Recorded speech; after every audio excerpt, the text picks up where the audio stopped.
Hello, everyone, and welcome into Coach Craig's Sports. This is the MLB DFS Core Pick video, Core Pick live stream for today, June 14th. It's Wednesday. It's a 12-game main slate in total, a little bit bigger Wednesday slate than we were typically used to. But if you're joining me for the very first time, this is the structure that I do use for these videos, for these live streams in general. Go over a recap of yesterday's picks, see how they turned out. Talk about the weather spots that could potentially be in play for today's games. Then go over to FanDuel, talk about the core picks that I do have, one pitcher, four hitters, highlighting guys that have decent history in the past versus their respective matchups, good recent history, everything else like that. You do not necessarily have to play all five together, but if you want to, you definitely can. Then last but not least, go over to the cheat sheet, which is 100% free. It's up on Twitter, it's up on Facebook, it's up on the YouTube community tab, and to go over the top GPP teams to stack for today overall. But without further ado, we'll get started with a recap of yesterday's picks. If you guys do have any questions whatsoever at any point during the live stream, feel free to drop them in the live chat. If you're watching on replay, leave them down in the comments below. But without further ado, that recap from yesterday. At pitcher, we had Corbin Burns. He was $10,200, got to 37 points. He was a hit, ended up being the 7th overall pitcher on yesterday's slate. Pretty decent value there. He should have been at 43 points, but the bullpen did blow the win for him. That was a little bit unfortunate there. They threw him out, I believe, in the 7th inning, gave up another run there too. So if he's just limited to the 6th inning, he gets that win. We're talking a guy that gets over 44 points yesterday, so that would have been an even better start, but still a really good play regardless. At first base, went with Vladimir Guerrero Jr. He had really, really good history in the past versus Dean Kramer. $3,400, got to 6.5 points, so to give him a push yesterday. Wasn't anybody that helped our lineup, but wasn't really anybody that hurt it at the same time. Then at shortstop, we had Trey Turner. He was $3,000, got to 30.4 points. He was a hit in the 2nd overall shortstop on yesterday's slate, so he was a really good play. That Philly stack was really good once again yesterday. And then his teammate Nick Castellanos at $3,400, got to 28.9 points. He was the hit and the 5th overall outfielder on yesterday's slate. So once again, like I said, that Philly stack really good yesterday. And then last but not least, we had Chas McCormick at $2,800. Ended up in a home run yesterday, so he got to 18.7 points, and he was a hit. So pretty solid core yesterday. We had 4 hits, just the one push in Vladimir Guerrero Jr. If you went with this core, you had some other decent plays alongside there. You went along with some of those other good bats in that Philly stack. Had a pretty good chance of cashing on yesterday's slate. But without further ado, we're going to stop sharing this screen. We'll go over to RotoWire and talk about some of the weather spots that could potentially be in play for today. So as we're looking at it today, like I said, there's 12 games in total. We do have a couple earlier games. There's a doubleheader game for that Atlanta and Detroit game today, but they're not on the main slate, so we're not going to focus on those. Looking at Toronto and Baltimore, 13% chance of rain there, probably nothing major at this point in time. Then for Colorado and Boston, 42% chance of rain. So that is one that could have the potential for a delay. Probably not postponement, but we'll just have to see how that all plays out throughout the day. If anything does majorly change weather-wise, we'll list it below. And then we got a 74% chance of rain in this New York matchup between the Yankees and the Mets. So that is one that we'll definitely be taking a look out for throughout the day. Kind of sucks because Garrett Cole and Justin Verlander both pitched in that game. Both are pretty viable. Both actually ended up in my cheat sheet. So just keep that in mind as the day moves along, that there could be a decent chance of rain for that game. So maybe a potential delay, hopefully not a postponement though. As we keep moving down, nothing else too major. You'll see very, very small single digits for a couple other places, but that's pretty much what we have at this point in terms of weather for today. Like I said, if anything does change throughout the day, we'll leave it down in the comments below. But with that being said, we're going to stop sharing this screen. We're going to go over to FanDuel and talk about those core picks for today overall. So I'm going to share this, and kind of contradictory, but the pitcher that I do have for today is Garrett Cole, $10,600. Make sure this weather spot is good before we play Garrett Cole. Obviously, if it's a weather spot and we're going to play somebody else, whether it's a Framber Valdez, a Clayton Kershaw, if you want to pay all the way up, maybe a Tyler Glasnow, who's $500 cheaper than Garrett Cole. So there's a couple different options there. Merrill Kelly's on the board as well, with similar price range for Garrett Cole. Those would be kind of the other pitchers that I would be looking at for today if this New York game does not go off.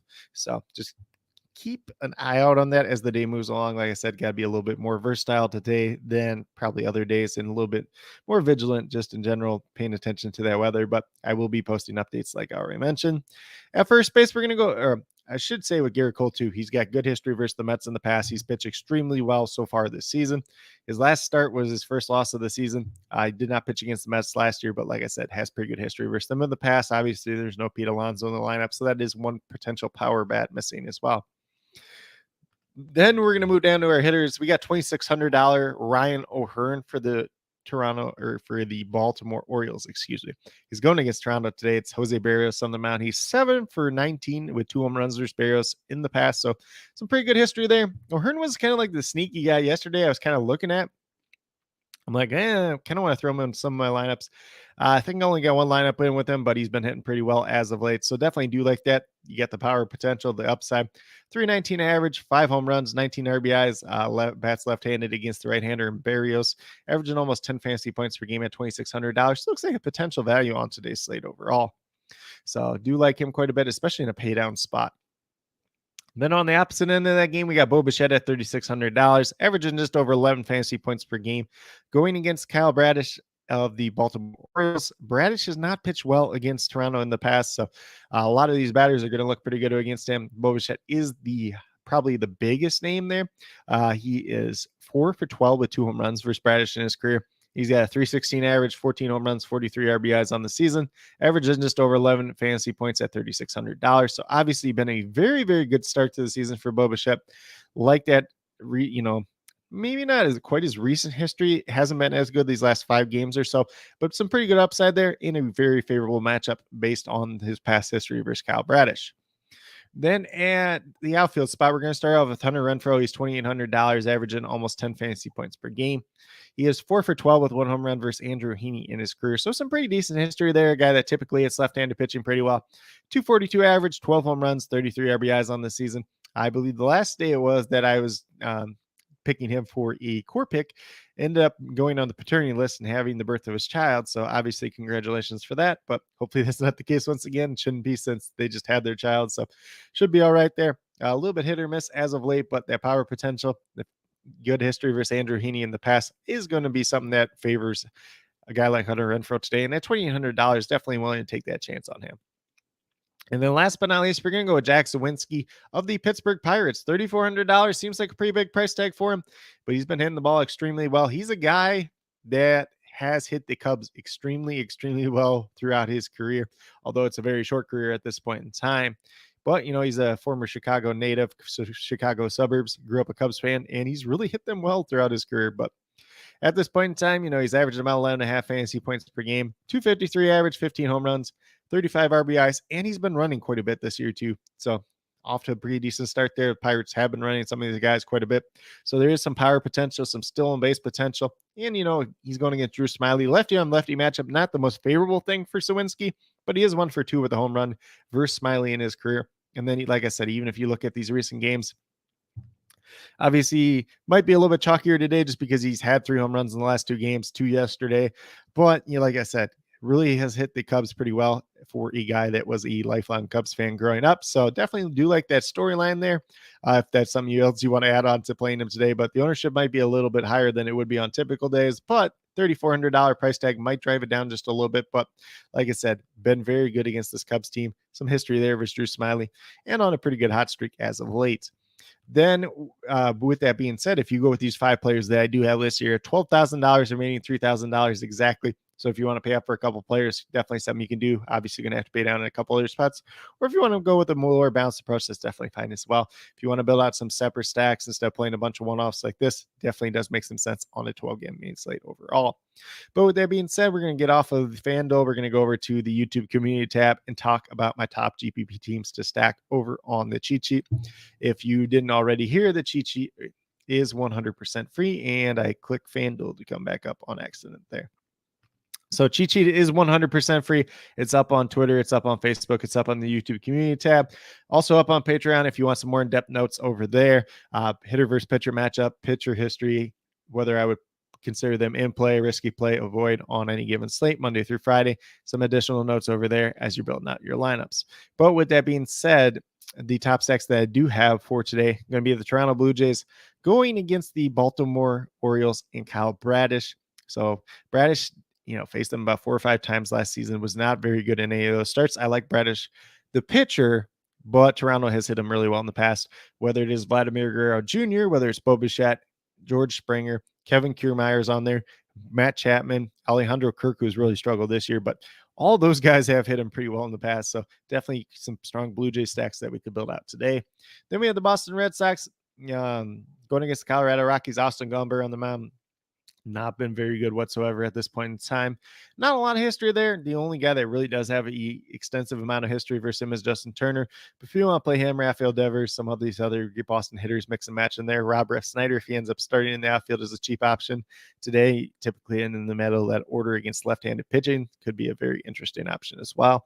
And then we have the Dodgers. The Dodgers have hit Mike Clevenger pretty well in the past, whether it's Will Smith, Mookie Betts, Max Muncy if he ends up playing, but he's dealing with a hamstring injury at this point in time. So a lot of different options there from that Dodgers team. They're going to be a pretty powerful lineup once again. And Clevenger, not the strikeout upside that he had once upon a time. And the Dodgers did hit him really well last year in like the 3 starts that he faced them. And then last but not least, I got those Pittsburgh Pirates going against Drew Smyly. A lot of these hitters do have pretty good history versus Smyly in the past, whether it's Drex Suwinski, whether it's Brian Reynolds, whether it's Andrew McCutchen, whether it's Key Brian Hayes. Those are the 4 main standouts there, but you could probably mix and match some other guys in there as well. But with that being said, that's pretty much what I do have in terms of the core plays, in terms of the top stacks, weather report, and recap for today. If you guys do have any additional questions related to MLB DFS, be sure to drop them down in the comments below, and I'll get back to you as quickly as possible. I will also be listing any other weather updates down there below, and the starting lineups as we get them throughout the day. If anything does majorly change to the core picks throughout the day, we'll leave a pinned comment down there before, mainly just if one of the guys that we are playing is not starting, or if that New York game looks like it's not going to play, and then we're going to pivot from Garrett Cole to someone else, whether it's a Framber Valdez, a Clayton Kershaw, Tyler Glasnow, or someone like that. But with that being said, that's pretty much all that I do have at this point in time. Would be very interested in hearing what your guys' favorite plays are for today. If you are brand new to the channel, checking out for the very first time, or have yet to subscribe, please consider subscribing. Definitely would appreciate it. Helps to build the community that we're trying to build here at Coach Craig Sports, which is one that's truly for you, the viewers, helping you with your DFS right now, mainly MLB DFS as well as USFL DFS. USFL DFS video will be up on Friday for those interested in that. But with that being said, that's really all that I do have at this point in time. If you are a new or current subscriber who is yet to subscribe or who is yet to do so, also be sure to hit that notification bell down below.